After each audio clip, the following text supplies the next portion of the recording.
এইটা আমার পুরো পরিবারের ছবি, আর এই মানুষটা হচ্ছেন আমার মা। তার মাথায় সবসময় একটাই চিন্তা থাকে যে কোন জিনিসটা আমাদের দরকার আর কোন জিনিসটা পেলে আমরা খুশি হব। কিন্তু তাকে যখন জিজ্ঞাসা করা হয় যে তোমার কি দরকার, তখন তার একটাই উত্তর, যে মায়েদের তার সন্তানের সাথে সময় কাটাতে পারলেই নাকি আনন্দ লাগে। তাই আমি ভাবলাম যে মায়ের সাথে পুরো একটা দিন কাটাবো।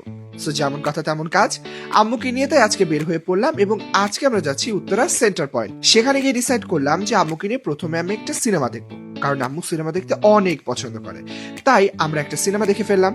তারপর ডিসাইড করলাম আম্মুকে নিয়ে প্লে জোনে যাবো, তাই চলে গেলাম প্লে ইয়ার্ডে এবং সেখানে গিয়ে শুরু করলাম বাম্পার কার খেলা। লুক, মা আর আমাকে দেখে মনে হচ্ছে আমরা দুইজনই ছোটবেলায় ফিরে গিয়েছি। শুধু তাই না, সেখানে কার সিমুলেটর থেকে শুরু করে নানা রকমের গেম অ্যাক্টিভিটিস আমরা করলাম এবং অনেক এনজয়ও করলাম। এই সকল গেম অ্যাক্টিভিটিস এর পরে আমাদের অনেক ক্ষুধা লেগে গেল এবং আমরা ডিসাইড করলাম যে আজকে লাঞ্চটা আমরা এখানেই করবো।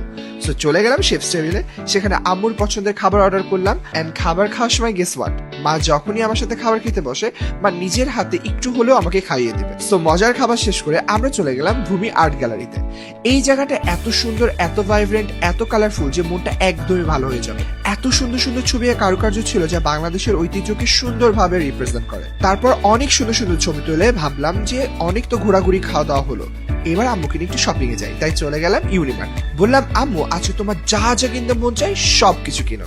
এন্ড আমি জানি আমার আম্মু গ্রোসারি শপিং করতে অনেক বেশি পছন্দ করে, তাকে দেখে মনে হচ্ছিল যে আজকে তার ঈদ। তারপর ঘুরে ঘুরে আম্মু সব পছন্দ মতো শপিং করে ফেললাম, বিল দিয়ে ফেললাম। এন্ড লাস্টে বললাম আম্মু আর ইউ হ্যাপি নাও?